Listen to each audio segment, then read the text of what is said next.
തനിക്കനുയോജ്യരായ ശുശ്രൂഷകരുടെ ഗണത്തെ ദൈവം ഏറ്റവും സൂക്ഷ്മതയോടെ എക്കാലവും ഒരുക്കിയെടുക്കുന്നു. ജനനത്തിനു മുൻപു തന്നെ അവരെ തെരഞ്ഞെടുക്കുന്ന അവിടുന്ന് ചെറുപ്പം മുതൽ വ്യക്തമായ ബോധ്യങ്ങൾ പകർന്നു നൽകി അവരെ ശക്തിപ്പെടുത്തുന്നു. ദൈവസ്വരത്തിന് കാതോർക്കുവാൻ ഹൃദയം കൊണ്ട് തയ്യാറാവുന്ന ഓരോരുത്തരും ദൈവം നയിക്കുന്ന വഴികൾ തിരിച്ചറിഞ്ഞ് അവിടുത്തെ തിരുവിഷ്ടമറിഞ്ഞ് ജീവിക്കുവാൻ മനസ്സാകുന്നു. സവിശേഷമായി ദൈവം തെരഞ്ഞെടുക്കുന്ന തനിക്ക് യോഗ്യരായ ശുശ്രൂഷകരുടെയും അവർക്കുമേലുള്ള ദൈവവിളിയുടെയും കാര്യത്തിൽ ഈ വിസ്മയനീയമായ പ്രതിഭാസം ഏറ്റവും പ്രകടമാണ്. തങ്ങളുടെ ദൈവവിളിയുടെ അർത്ഥവും മാഹാത്മ്യവും തിരിച്ചറിഞ്ഞ് ദൈവത്തോട് ചേർന്നു നിൽക്കുന്നതിലൂടെ ഈ ലോകത്തിൽ ദൈവരാജ്യം പണിതുയർത്തുവാൻ ദൈവം അവരെ ശക്തരാക്കുന്നു.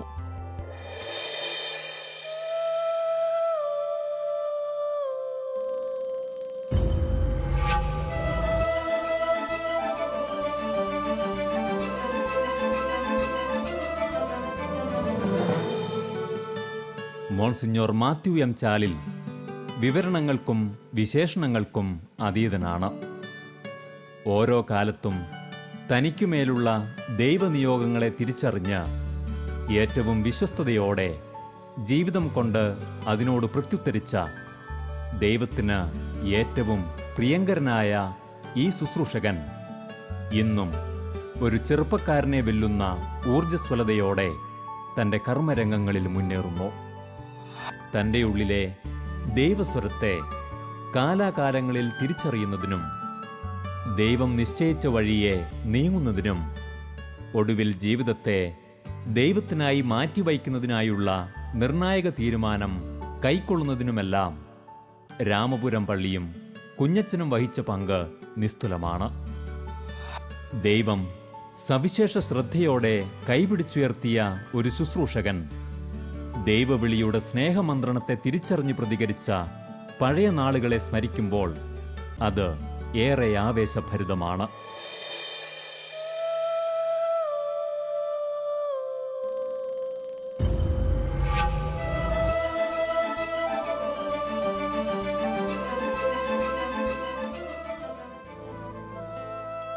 മലബാർ കുടിയേറ്റ മേഖലകളിലെ വികസനത്തിൻ്റെയും കുടിയേറ്റ ജനതയുടെ ആത്മീയ മുന്നേറ്റത്തിൻ്റെയും പിന്നിലെ നിർണായകമായ ചുവടുവയ്പായിരുന്നു തലശ്ശേരി രൂപതയുടെ സ്ഥാപനം.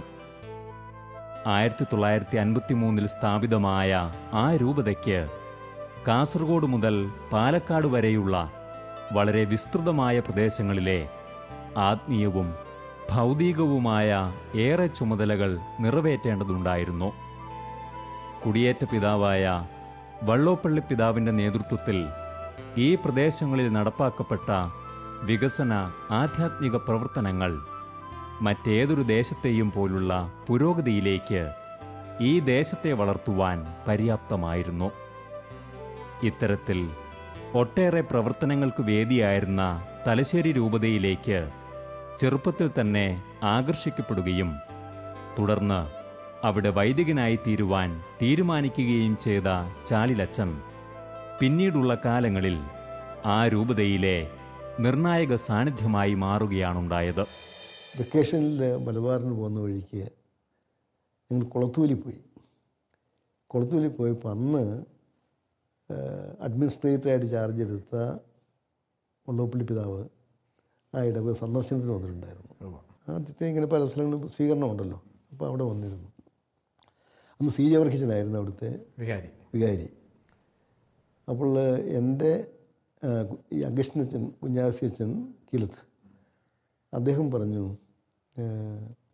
സെമിനാരിൽ ചേരാൻ താല്പര്യമുള്ള ആളാണ്, ഇപ്പോൾ തലശ്ശേരിക്ക് ചേർന്നാലും ഇങ്ങനെ വിളിച്ച് സംശയിച്ച് നിൽക്കുകയാണ്. ഉടനെ വർക്കിച്ചനും ഈ കുഞ്ഞാസി ഷമ്മാശനും കൂടെ കൂടി വള്ളോപ്പള്ളി പിതാവിൻ്റെ അടുത്ത് തന്നെ കൊണ്ടുപോയി. അപ്പം അവർ പറഞ്ഞു, ഇങ്ങനെ ഞാൻ സെമിനാരിൽ ചേരാൻ ഉദ്ദേശിച്ചിരിക്കുന്ന ആളാണ്, തലശ്ശേരിക്ക് ചേരാൻ താല്പര്യം. പിതാവ് ചോദിച്ചതിനോട് എങ്ങനെയുണ്ട്, ജയിക്കുമോ, നല്ല മാർക്കോ? ഞാൻ പറഞ്ഞു ജയിക്കും, നല്ല മാർക്കൊക്കെ ഉണ്ടാവും എന്ന് പറഞ്ഞു. അങ്ങനെ ആദ്യത്തെ ഒരു ഇൻ്റർവ്യൂ കഴിഞ്ഞു.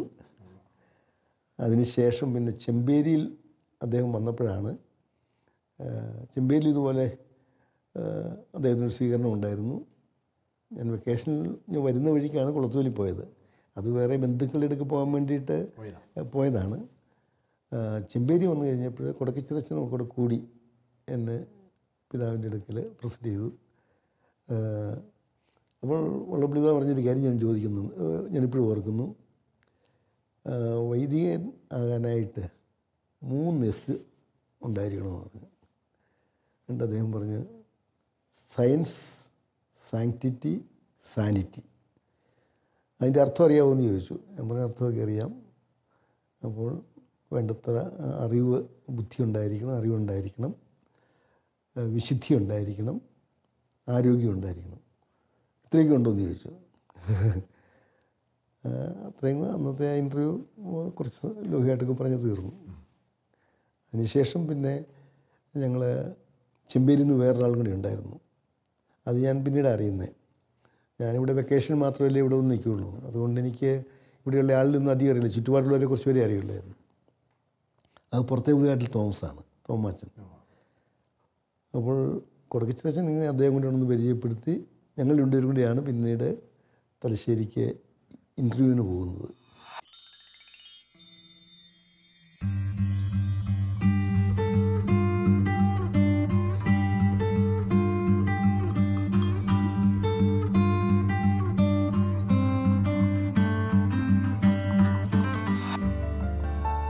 കർത്താവിൻ്റെ അഭിഷിക്തനാകുവാനായി തെരഞ്ഞെടുക്കപ്പെടുന്ന ഓരോ വ്യക്തിയുടെയും ജീവിതത്തിൽ ഏറ്റവും കൂടുതൽ സ്വാധീനം ചെലുത്തുന്ന കാലഘട്ടമാണ് അവരുടെ വൈദിക പഠനകാലം. അനുയോജ്യരായ ഗുരുക്കന്മാരെയും ആത്മീയ പിതാക്കന്മാരെയും കണ്ടെത്തി ഉറച്ച ആത്മീയ ബോധ്യങ്ങളിൽ മുന്നേറുമ്പോൾ അവരിലെ കർത്തൃശുശ്രൂഷകർ രൂപം കൊള്ളുന്നു. ചാലിലച്ചൻ്റെ ജീവിതത്തിൽ അദ്ദേഹത്തിൻ്റെ സെമിനാരി പഠനകാലത്തിലെ ഓർമ്മകൾ പങ്കുവയ്ക്കുമ്പോൾ അത് വിസ്മയനീയമായ ദൈവപരിപാലനയുടെ രഹസ്യങ്ങൾ വെളിപ്പെടുത്തുന്നു.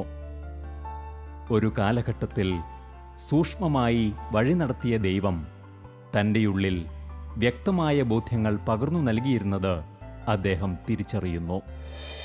മൈനർ സെമിനാരി പഠനം എവിടെയായിരുന്നു? തൃശ്ശൂർ സെമിനാരിലായിരുന്നു. തോപ്പ് സെമിനാരി, സെൻറ്റ് മേരീസ് പെറ്റി സെമിനാരി. അവിടെ പോകാനുള്ള പ്രത്യേക കാരണമുണ്ട്. അന്ന് തലശ്ശേരി രൂപത തുടങ്ങിയതില്ലേ ഉള്ളൂ. തലശ്ശേരി രൂപതയ്ക്ക് സ്വന്തമായ സെമിനാരി ഉണ്ടായിരുന്നില്ല. അപ്പോൾ ഞങ്ങളെ 4 സെമിനാരികളിലേക്കാണ് വിട്ടത്. പാല, ചങ്ങനാശ്ശേരി, എറണാകുളം, തൃശ്ശൂർ. മലബാറുകാരെ തൃശ്ശൂർക്കും എറണാകുളത്തിനും വിട്ടു. തിരുവിതാംകൂർ സൈഡിൽ നിന്നുള്ളവരെ പാലായിക്കും ചങ്ങനാശ്ശേരിക്കും വിട്ടു. ഞങ്ങൾ 5 പേരാണ് തലശ്ശേരിക്ക് വേണ്ടി തൃശ്ശൂർ ചേർന്നത്. ആ 5 പേര് വൈദികരുമായി. അതിൽ ഒരാളിപ്പോൾ മരിച്ചു.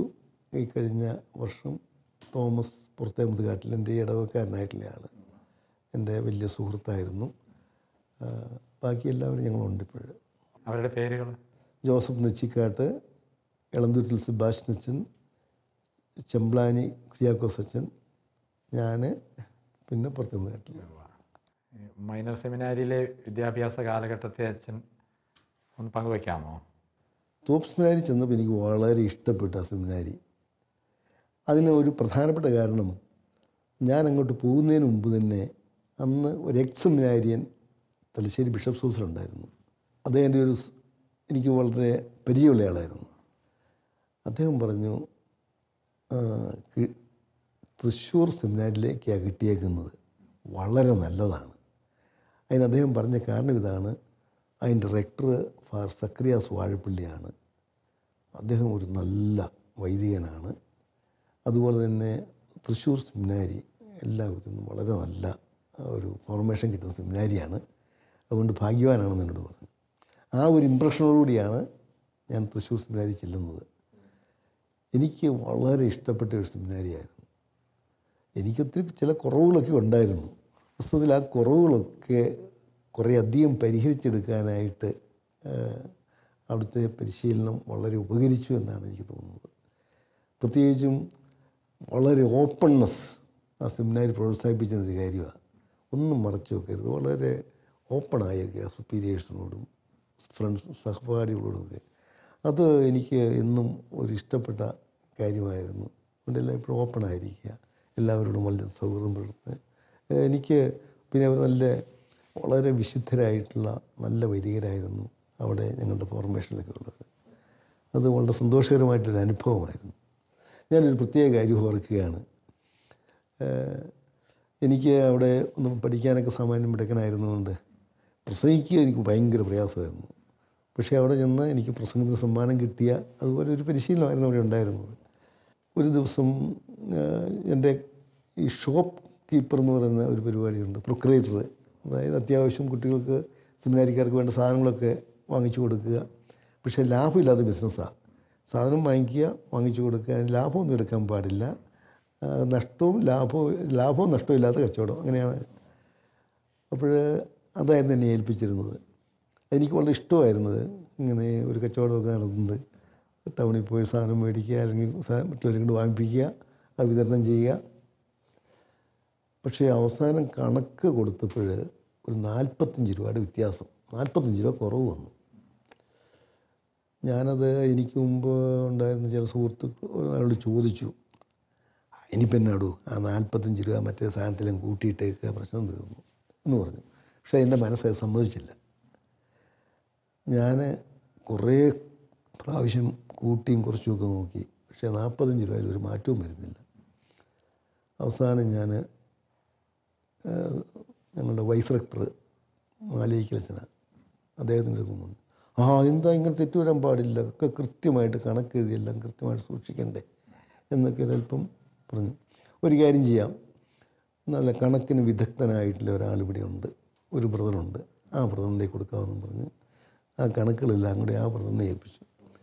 ബ്രദർ ഒരു 3-4-5 ദിവസം ഇരുന്ന്, വലിയ കച്ചവടമൊന്നുമില്ല, ഏതായാലും അദ്ദേഹം ഒരു 3-4 ദിവസം മെനക്കെട്ടൊക്കെ ഇരുന്ന് കണക്ക് നോക്കിയിട്ടൊന്നും ഈ 45 രൂപയിൽ ഒരു മാറ്റവും വരുന്നില്ല. ഞാൻ എന്തെങ്കിലും എഴുതാൻ വിട്ടുപോയിട്ടുണ്ടാകണം, അതുകൊണ്ടായിരിക്കണമെന്ന് എനിക്ക് തോന്നുന്നു. എങ്ങനെയായാലും ശരി, അവസാനം ഞാൻ പറഞ്ഞു അതിൻ്റെ ഒരു പരിഹാരം കാണുന്നില്ല. അപ്പോൾ ഞാൻ അച്ഛനോട് ചെറിയ എനിക്ക് ആ കിട്ടിയ ഉപദേശം ഞാൻ ഉപദേശമായിട്ടൊന്നും പറഞ്ഞില്ല, നമുക്കൊരു കാര്യം ചെയ്താലോ, ഇപ്പം സാധനത്തിനെല്ലാം ഇച്ചിരി വില കൂടിയിട്ടുണ്ട് പൊതുവേ, നമുക്ക് വ്യത്യാസം 45 രൂപ ഒരു 4-5 സാധനത്തിനും കുറച്ച് ബാക്കി ഇരിപ്പുണ്ടല്ലോ, അതെല്ലാം ഇട്ട് കഴിഞ്ഞാൽ കണക്ക് ശരിയായിക്കൊള്ളൂ എന്ന് പറഞ്ഞു. അത് വേണ്ടെന്ന് പറഞ്ഞു. അത് 45 രൂപ അതൊരു നഷ്ടം, ആ നഷ്ടമായിട്ടങ്ങ് എഴുതിച്ചാൽ മതി എന്ന് പറഞ്ഞു. വാസ്തവത്തിൽ കണക്കുകളിലൊക്കെ ആ കൃത്യത പാലിക്കണം ഈ കാര്യങ്ങളിൽ എന്നുള്ള ഒരു വലിയ ഒരറിവ് എന്ന് പറഞ്ഞു കഴിഞ്ഞാൽ, നമ്മളങ്ങനെ കൃത്രിമൊന്നും കാണിക്കാതെ ഉള്ള കാര്യങ്ങൾ അതുപോലെ തന്നെ കൊടുക്കുകയാണ് നല്ലത്. അതുകൊണ്ടാണെന്ന് എനിക്കറിയില്ല, സെമിനാരിയിലുടനീളം ഞാൻ വളരെ സത്യസന്ധനായിട്ടുള്ള ഒരാളാണെന്നുള്ള ഒരു ധാരണ അംഗീകാരം കിട്ടിയതായിട്ട് എനിക്ക് തോന്നുന്നു.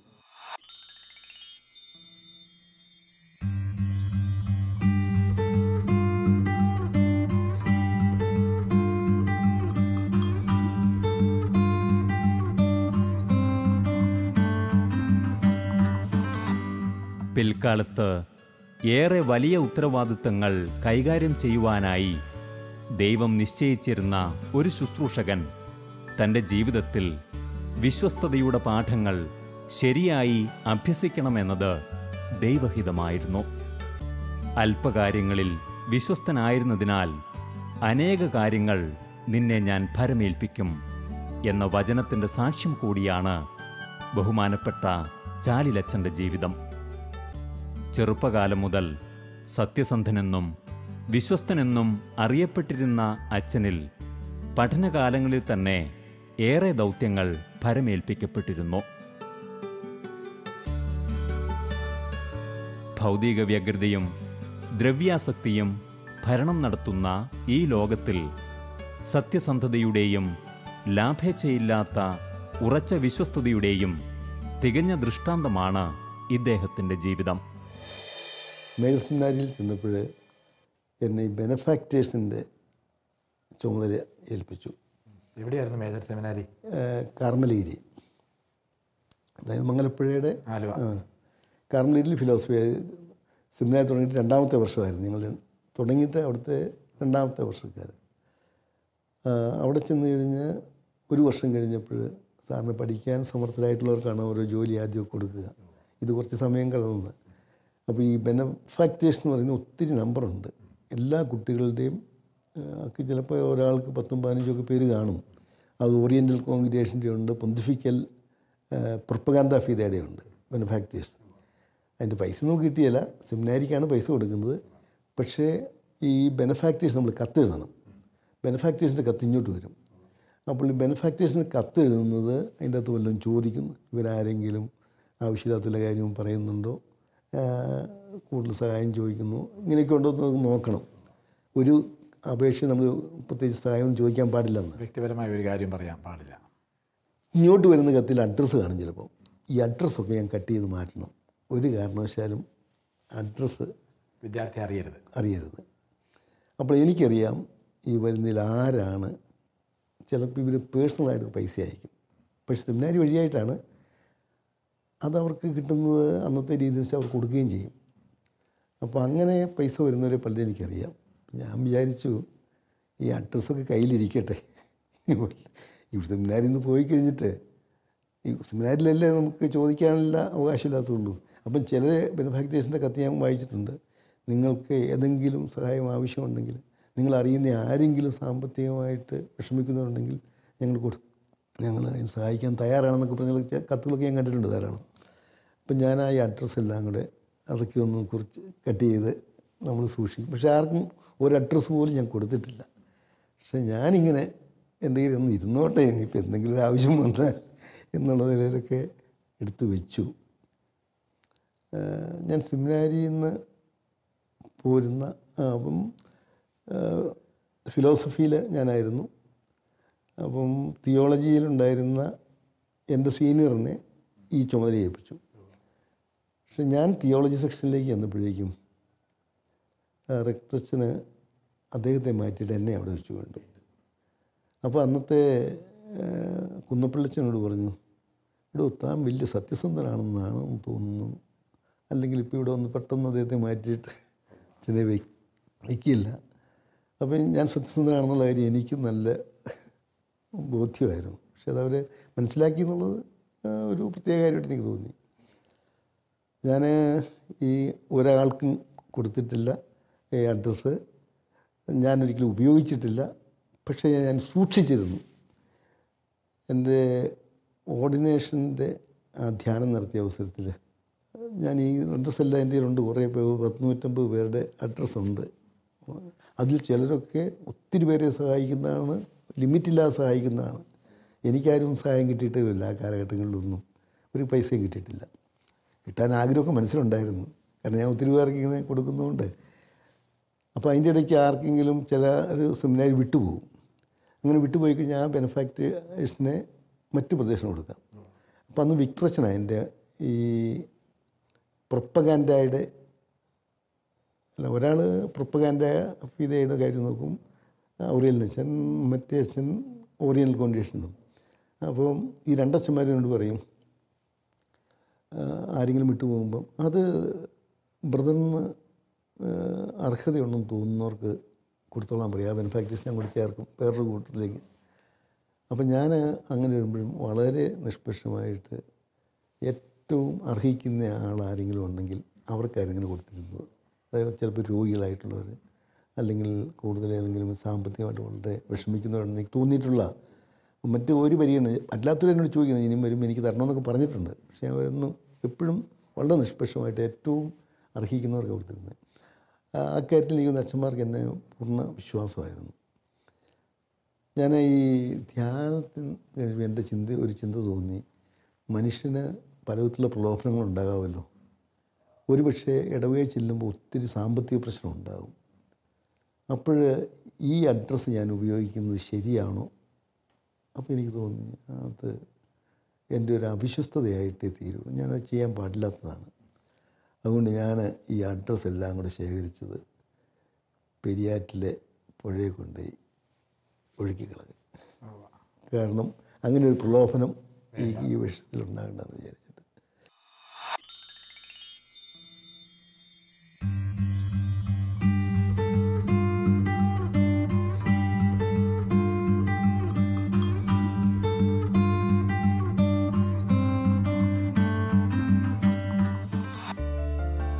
വൈദിക പരിശീലന കാലഘട്ടങ്ങളിൽ ശരിയായൊരു കർത്തൃശുശ്രൂഷകനായി രൂപാന്തരപ്പെട്ടുകൊണ്ടിരുന്ന ചാലിലച്ചന് ഓരോ നിമിഷങ്ങളും ശക്തമായ തിരിച്ചറിവുകളാക്കി മാറ്റുവാൻ ദൈവം തിരുമനസ്സായിരുന്നു.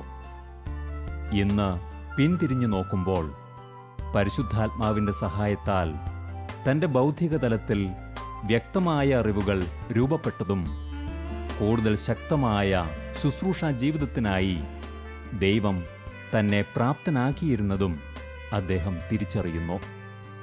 അധ്യാപകരിലും ആത്മീയ പിതാക്കന്മാരിലും നിന്ന് മാത്രമല്ല, സുഹൃത്തുക്കളിലൂടെയും അനുഭവങ്ങളിലൂടെയും ദൈവം തന്നെ വഴി നടത്തിയിരുന്നത് അദ്ദേഹം സ്മരിക്കുന്നു. മൈനർ സെമിനാരിലെ ഒരു കാര്യം ഞാൻ ഓർക്കുകയാണ്. അതെൻ്റെ ജീവിതത്തെ ഒത്തിരി സ്വാധീനിച്ചൊരു കാര്യമാണ്. ചെറിയ സംഭവമാണ്, പക്ഷേ അതിൻ്റെ പ്രത്യാഘാതം അത്ര വലുതാണെന്ന് ഞാനിപ്പോഴും ചിന്തിക്കുക. അത് ഞാൻ എൻ്റെ ജീവിതത്തിൽ പലപ്പോഴും പരീക്ഷിച്ച് നോക്കിയിട്ടുണ്ട്. അതൊക്കെ ജീവിതത്തിൽ വിജയമായിട്ട് എനിക്ക് തോന്നിയിട്ടുണ്ട്. തിബീരിയസ് കടൽ തീരത്ത് കടലിൽ ഈ യേശുവിൻ്റെ മരണത്തിന് ശേഷം ഉത്ഥാന അതിനോടനുബന്ധിച്ച് നടന്ന സംഭവം ഉണ്ടല്ലോ. മീൻ പിടിക്കാൻ പോയി, രാത്രി മുഴുവൻ അധ്വാനിച്ചിട്ടൊന്നും കിട്ടിയില്ല. അപ്പം കടൽ തീരത്ത് നിന്ന് ഒരു അപരിചിതൻ വലത്തുവശത്തേക്ക് വലയെറിയാന്ന് പറഞ്ഞു. അങ്ങനെ എറിഞ്ഞപ്പോൾ വളരെയേറെ മത്സ്യം കിട്ടി. ഈ സെമിനാരിൽ ഒരു ചെറിയ കാര്യം ചെയ്യുന്ന ഒരു പതിവുണ്ടായിരുന്നു. ഈ മൈനർ സെമിനാരിൽ ഞങ്ങൾ കുർബാന കഴിഞ്ഞ് പോയി കഴിഞ്ഞാൽ ഉടനെ ഗ്രോട്ടോയിലേക്ക് പോകും. ഈ ഗ്രോട്ടോയിലേക്ക് പോകുന്ന വഴിക്ക് ഒത്തിരി തോപ്പല്ലേ, ഒത്തിരി മാവില വഴി വീഴും. അപ്പം ഞങ്ങൾക്കൊരു നിർദ്ദേശം തന്നു, നിങ്ങൾ ആ മാവിലയൊക്കെ പെറുക്കണം. അപ്പം അന്നത്തെ കുട്ടികളുടെ ഒരു മനോഭാവത്തിൽ ഈ മുട്ടായി പെറുക്കിൽ ഏറ്റവും കൂടുതൽ മുട്ടായി ആർക്ക് കിട്ടുമെന്നുള്ള നിലയിൽ നോക്കുന്ന രീതിയുണ്ടല്ലോ. അപ്പോൾ കൂടുതൽ ഇല പെറുക്കുന്നത് ആരാണ് എന്നുള്ളത് ഞങ്ങൾ ചുമ്മാ ഒരു മത്സരം. അപ്പോൾ അതിലൊരു വിദ്വാൻ ഒരിക്കലും ഇല കിട്ടാറില്ല കാര്യമായിട്ട്. നമ്മളെപ്പോലെ ഒരു അത്ര ഉഷാറുള്ള ആളല്ല. അപ്പം ഈ സുവിശേഷം കേട്ടതിന് ശേഷം ആ വിദ്വാൻ വശമൊന്ന് മാറി. അതായത് ഞങ്ങൾ 2 വശത്താണല്ലോ, അതിൽ ഒരു വശത്താണ് ഇലയില ഒത്തിരി വീഴുന്നത്, മറുവശത്ത് ഇല കുറവാണ്. അപ്പം ഇല കുറവുള്ളിടത്തുനിന്ന് പെട്ടെന്നുള്ളവരങ്ങ് പെറുക്കി പിന്നെ കിട്ടിയല്ല. മറുവശത്താണെങ്കിൽ 2 ലൈനായിട്ട് പോകുമ്പോൾ അതിൻ്റെ മറുവശത്ത് കിട്ടുന്ന ധാരാളം ഇല കിട്ടുന്നു. അപ്പോൾ അയാൾ ആ ബ്രദറെ പിറ്റേ ദിവസം അന്ന് ആ വഴിക്ക് മറുവശത്തു നിന്ന് ഇല പറയും. അതിനുശേഷം അത് അടുത്ത പ്രസംഗത്തിൽ ഈ കാര്യം പറഞ്ഞു. കർത്താവ് പറഞ്ഞ സുവിശേഷം അനുസരിച്ച് ഞാൻ ഒന്ന് വല വീശി മാറി, വലത്തുവശിക്ക് വീശാൻ പറഞ്ഞില്ലേ, ഞാനൊന്ന് വശം മാറി പിടിച്ചപ്പോൾ എനിക്ക് കുറേ ഇല കിട്ടി. വാസ്തവത്തിൽ അതൊരു എൻ്റെ ജീവിതത്തിൽ ഒരു വലിയ വഴിത്തിരിവായ ഒരു സംഭവമാണ്. സാധാരണ പ്രവർത്തിക്കുന്നതിനും വ്യത്യസ്തമായിട്ട് ചിലപ്പോൾ ചില സന്ദർഭങ്ങളിൽ പ്രവർത്തിച്ചാൽ നമുക്ക് ചിലപ്പം ഫലമുണ്ടാകും എന്നുള്ളത്, അത് പിന്നീട് എൻ്റെ പല സന്ദർഭങ്ങളിലും പരാജയപ്പെടാനുള്ള പല മേഖലകളിലും വിജയം കണ്ടെത്തിയ ഒരു കാര്യമായിട്ട് എനിക്ക് അനുഭവപ്പെട്ടിട്ടുണ്ട്.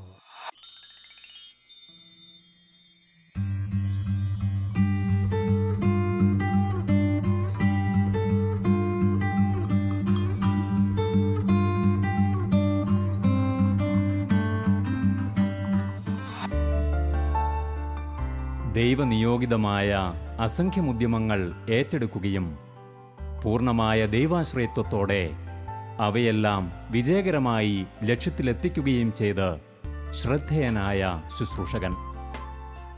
ദൈവത്തിൻ്റെ സംരംഭകൻ എന്ന വിശേഷണത്തിന് അനുയോജ്യമാം വണ്ണം തൻ്റെ പ്രിയ പ്രേഷിതനെ വളർത്തിയ ദൈവം ജീവിതാരംഭത്തിൽ മുതൽ അദ്ദേഹത്തെ നടത്തിയ വഴികൾ അതിശയകരമാണ്.